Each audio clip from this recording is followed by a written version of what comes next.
Hello, I'm Dan Sample, and today we're going to look at 3 databases to use in order to find obituaries. The first one is the Fort Bend County Obituary Database. The second is the Newspaperscom index available in Ancestry.com that is currently available for in-home use until May 31st. And finally, Chronicling America. The Fort Bend County Library's Obituary Database is a searchable online database designed to help residents of Fort Bend County and those with ties to Fort Bend County to conduct genealogical research, either from the library or from their home. You can access it at our web address, fortbend.lib.tx.us. To get there, you go to our home page and scroll down and click on Genealogy. You can also access it through Research and Genealogy and Local History. Scroll down to the Obituary Database and Cemetery list, then use the database. You then go to our search page, and you can enter in a name.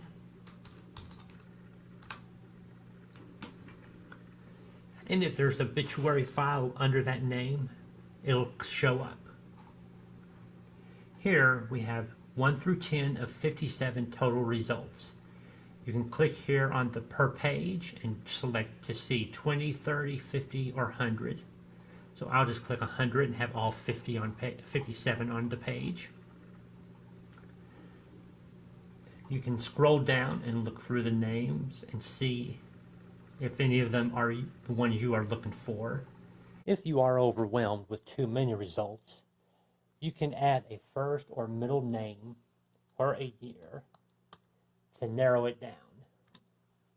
Here I added 1981, and now we only have 1 result.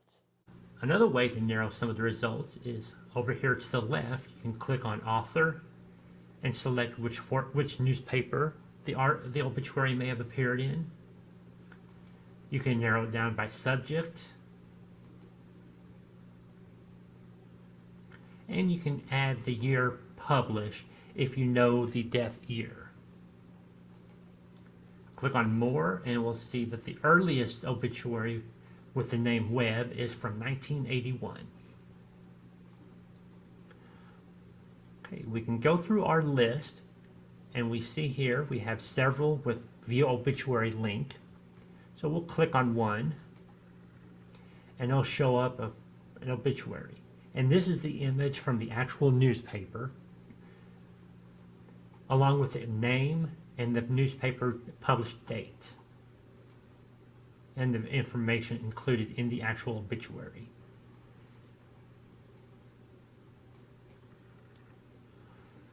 You will find some obituaries with publisher unknown source. We can click on that link and it'll give us the information that is known, but no link for an obituary.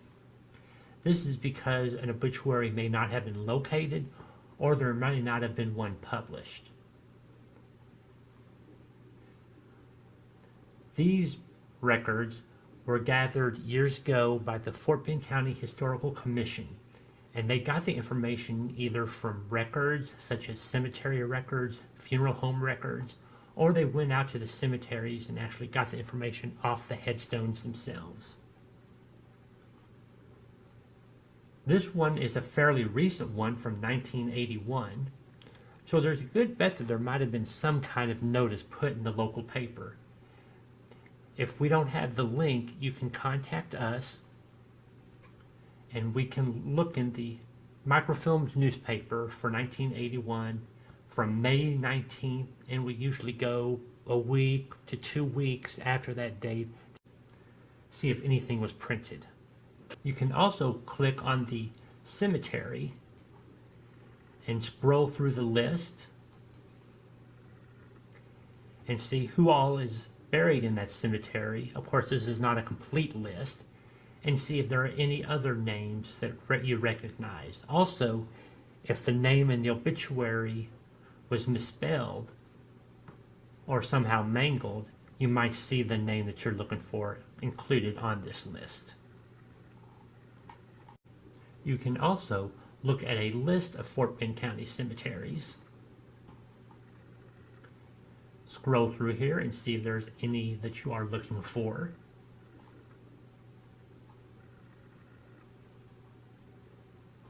And some cemeteries have multiple names, like Community Cemetery, also known as the Varney Packer Family Cemetery.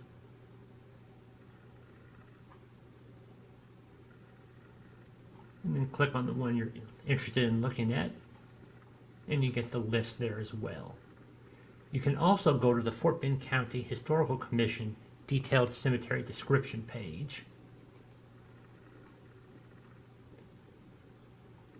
Here it tells you the information about it, that the Myers Cemetery is the alternate name for the Dyer Myers Cemetery. It's a public cemetery on Fannin Street in Richmond. And here it is on a map. And now we'll look at the Newspaperscom index available through Ancestry.com. To get there, go back to the home page, back to Genealogy, and click on Genealogy Databases and Links. Ancestry is the first option. Scroll down, and you can click on View Resource outside the library, and this is where you'll enter your library card number and be able to search like you would if you were in the library.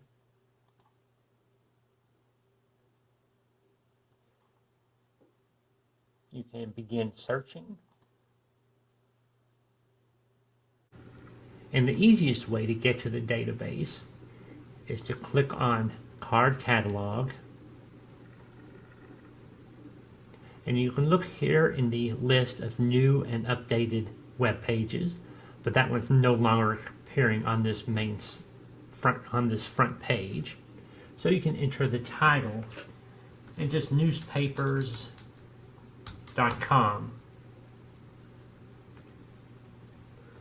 will be enough. Click search. So it comes up Newspaper.com Obituary Index 1800s to the current. And it comes up with the search page, and the Newspapers.com Obituary Index is up here at the top, so you're only searching this database. And here are, to the right, are some related databases.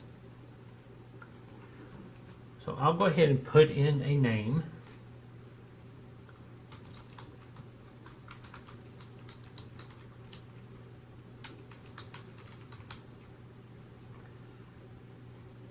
And since I have a year, I'll put that in.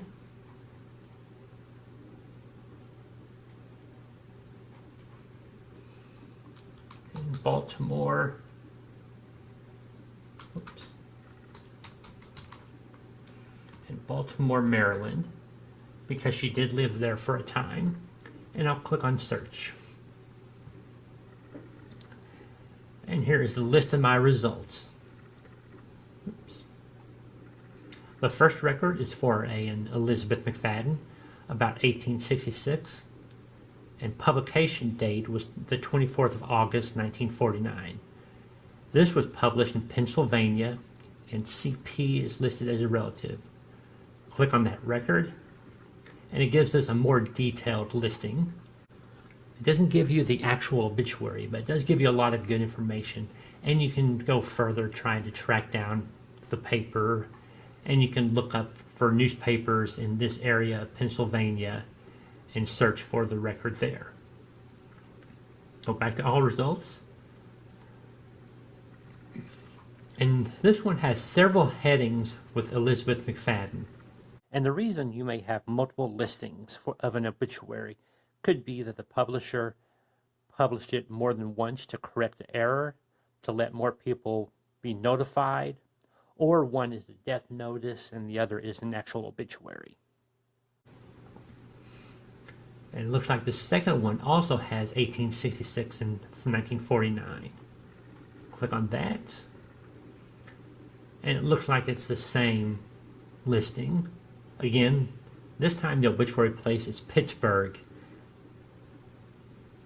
And so those two areas are fairly close together, but you might want to search both areas for newspapers that cover that particular region. You can keep going through the list, and we see that we have some more listings for 1949. And we can click on each of those and see if they're the ones we're looking for. And again, it looks like mostly the same information. And this information is pulled by computer, so that you will find frequent misspellings and other errors. But it looks like most of the obituaries listings do agree that the obituary place was posted in a Pittsburgh or area newspaper. Now that you have a location of where the newspaper was published, you can go to Chronicling America, which is a historic newspaper database held by the Library of Congress, and it is available online for free.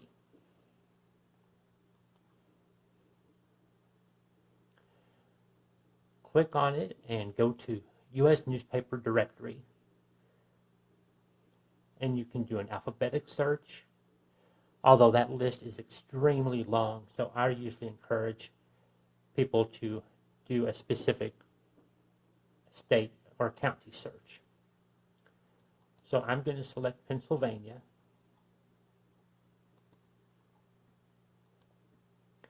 County is Allegheny, and you can see here there are several different versions of Allegheny. It could be transcription errors, it could be previous spellings. I'll click on this first one that looks like it just has the G and H reversed. And then click on the city, and it only has one city listed. So it's probably just a typo. I'll go back and I'll click on the more standard spelling, and then you'll see I have a longer list.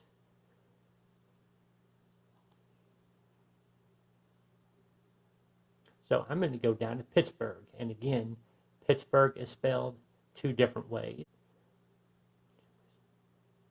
So I'll go with the usual spelling, but it's a good idea to try both spellings if you don't find quite what you're looking for. And because I have a date, 1949, I'm going to narrow down the search, 1940 to 1950.